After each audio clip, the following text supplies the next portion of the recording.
Strom said yesterday he thinks you're the MVP of the team this year. Has he told you that before? And how does it hit you when you hear that from somebody that well respected?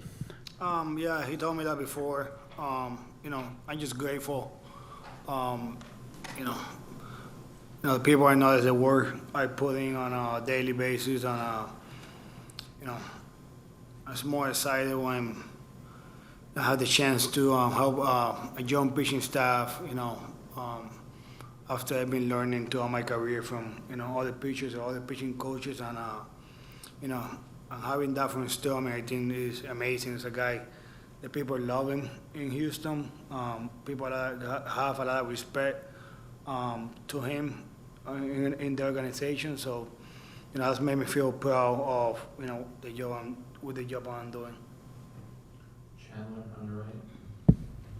Martin, how much in the first two games, how much do you think the divide has shown between how elite you guys' defense is and maybe, where Chicago maybe isn't as elite? Overall, I think our defense we've been playing pretty good defense all year. We take pride on that, and that's why you guys see Carlos, Altuve, Breggy, even on day games, taking ground balls, either on the field or I should say on the side. We take a lot of pride on that. As a team, we got guys and staff. They acquire a lot of ground balls or a lot of fly balls, and that's why it's so important, especially on playoff. The defense. Like Carlos said early in the series, whoever plays good defense gonna win games, and I think that's the thing we focus. We are focused about. I know people haven't talked about our defense overall much this year just because our line is so good, but I think we as one of the we should have at least 2 or 3 gold glove finalists on our team. Julie, Correa, I would say Tucker on it. Martin on your left. Martin, can you talk a little bit about just the development of Luis Garcia, watching him kind of grow up before everybody's eyes last year, and what you've seen out of him this year as he gets ready to make that start tomorrow? I think Luis has been unbelievable for us, especially I always go back every time I see him start. Last year when we started him, we in San Diego, we told him that he was going to start game 7. He was kind of excited for it. Like, where a normal guy might be shy from that part. And, he smiled, he won the ball, and he went out there and executed that game against, the Rays. Just seeing him growing up, that guy worked harder, than any guy in our staff. And, his stuff, the way he has belong, hasn't struggled in the middle of the season, a lot of innings. But that guy is, like I say, he's one of the guys that we believe on, and he's always, every time he's go out there to pitch, we feel like we have a chance to win a game. This is too tall. With his workload that he's had this year, 155 innings, how have you seen him specifically handle that, and particularly in some games where maybe he felt he could have gone longer, but the staff wanted to manage his workload? I think that's every pitcher, every guy want to be out there competing on a daily basis. And I would say the stuff look, normal. So the beginning of the year, so I don't think his workload has been that much different with him. The numbers show where the track man, all that stuff look like it's exactly the same pitcher. So that's what we are basing on, and that's a guy that you say should be pitching deep in the game a couple of times during the year, but we try to be careful on that part. Brian.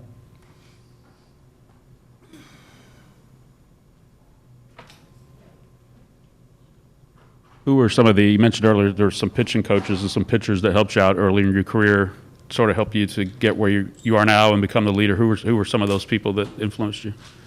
I think you always have, people throughout your career, that even people that work with you or was around you, always, give you that extra edge. Used to get better. I had the pitching coach in Milwaukee, Rich Kranix, right now he's with Atlanta, helped me out when I was young. Jonathan Lucroy was kind of as a mentor for me when, we worked together in Milwaukee. The Molina brothers, Greenkey when I had him in Milwaukee, the way he prepared, JV, get a Cole, Keiko, all those guys, the way they prepare. I think that, with those guys, because they do their work, I think you got to be on top of your work too. So when you talk to them, you got to be sure when you're telling them it's the right thing, especially even sometimes they see what you saw before you even told them. So you got to be 100% right when you're talking to those guys, and be honest with them what you see. Bruce, you're right. How do you look at the White Sox with 2 games up? Is there a thought that you might be overconfident as a team going in, or does the experience in this team kind of transcend that? We see them as as anything we see in the playoff, a team that we gotta go out there and play our best game. In playoff, we gotta go out there and play the best baseball you can. And we didn't see any team even as a bad team or or as a great team. We see them. Okay, we gotta do on what we can do to win that game. Justin. Sort of a follow-up to that. Yesterday, your pitching coach said the White Sox are a little bit maybe easier to game plan for than, let's say, the Rays because they're very dominant right-handed. Have you sort of felt that way too as you prepare for this? It's just focusing a lot on those dangerous righties. Can you talk about that a little bit? I think the easiest part about that question is they normally have one lineup. Doesn't matter who's pitching. So when you have a team like the Rays or San Francisco, you're facing 2 lineups with different pitchers. So doesn't matter what pitch you coming. A bullpen guy coming is a pinch hitter. For the most part, every 2 or 3 hitters. So I think it's easy for my job. Just to just focus on the main 9 guys or maybe 10 guys or 11 guys that might play. Where the other teams you got to focus about pretty much all of them. About scouting report wise. And last one's from our team, Mark. You're not going to be ready? Martine, we just got here, so I'm sure you've been asked everything, but yesterday Dusty said you have to approach this series, this game now, like you're 0-0. How easy is it easier said than done? What's the mindset when you're up 2-0 and you're 1-1 away? The mindset is we got to go out there and win. Doesn't matter if this is 2-0 or 1-0. I think we got to treat this like it's a tie series, and we got to go out there and do our best to go win games. We got to keep we got to try to keep the momentum there. The way we played came by that game yesterday, and go out there and perform tomorrow as like it's a brand new game from a new series. One more, Martine. I don't know if they asked this or not, but yesterday Brent Strom said you're his MVP for the team. What do you think about that? Yeah, I think that's more than grateful. I think a guy they always people love in Houston. Got a lot of respect to other organizations. A lot of, how many years I've been here. Just coming from him, I think that's more than grateful. I'm happy that he said that. Hi, Luis. What, if anything, have you been told about any sort of pitch limit you may be under tomorrow? Si te han dicho de que vas a tener un límite de picheo mañana o algo así. No. I'm just going to throw the game and that's it. And then obviously your last postseason start, a lot different environment than you're going to see here tomorrow night. Just how are you feeling about finally, being back in this environment with lots of fans? Yeah. Last year was different, no fans. Was totally different. So I feel like good because I like to throw with fans in the stands. So I think it will be good. Jeremy?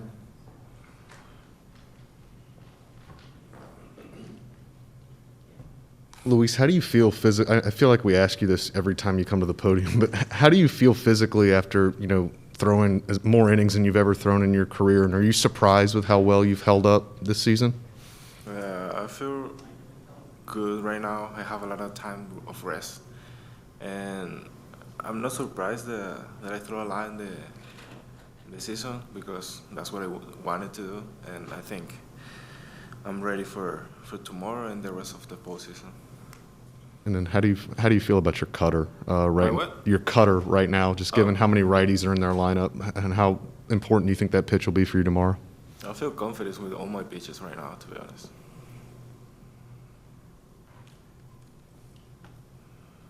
A few more for Luis. On here on the left. Luis, talking to your teammates out on the field, everybody said that if they have a vote, they're voting for you for Rookie of the Year. Hearing the guys have confidence in you before a big start like that, can you talk us through the emotions and how that makes you feel? Todos tus compañeros dijeron ahí al campo que si tenían una vota que iban a elegirte para novato del año. ¿Cómo te hace sentir ese tipo de confianza que tienen tus compañeros antes de tu salida mañana? Makes me feel good that my teammates have that confidence on me. It makes me feel more confidence. And I think that's very good for us, like as a rookie. I think that's really good to us, like in a game like that, like this. Hey, Luis, can you talk a little bit about your relationship with Martin Maldonado, how he's helped you as a pitcher going back to last year and then carrying into this season? I mean, last year with Maldi was, I don't know, weird. But right now it's a really good relationship. Like, I feel really confident with him, and I think he's a really good catcher, and I like when he's behind the plate. Bruce, on your right. For each lineup, sometimes they say there's one hitter we want to stay away from beating us. Is there anybody in that White Sox lineup that you look at and say, maybe sometimes I'd rather walk this guy than let him beat me? No. I think I don't have that kind of mentality. I think I'm going to attack every hitter and trying to make them out. That's when my mind is like ready for it. Luis, when you think about how far you've come in a short amount of time, given that, and what does it mean to you, the confidence they have in you to have you start in this significant game 3? Viendo lo tanto que ha recorrido en tan poco tiempo, ¿qué significa para ti que te tengan esa confianza en tan poco tiempo? It feels a lot to me, I think. Yeah, I didn't know at the beginning of the season that I was going to throw a lot of innings and then to throw in the postseason like a starter, But I think I'm really happy about that and confident that I can do the job good. From the beginning of the season to now, what do you think is been the biggest change with you, either your mentality or how you're throwing? Mentality-wise, I think, because at the beginning of the season I was worried about everything, but right now I'm okay, and I think I have a lot of confidence on me and what I can do. What did it take for you to stop worrying so much? I don't know. El tiempo, no sé. Just time. Yeah. Martin, when you think about you talked about innings pitched, when you think about all you've done this year, how much can that help you in Game 3? Pensar en todo lo que has logrado este año, esta temporada, ¿qué tanto te puede ayudar eso en este partido mañana? A lot, I think. I get a lot of experience all this year, and I think this is scenario in postseason, I like it for me is like a good thing. And I don't know. I think it could be good tomorrow.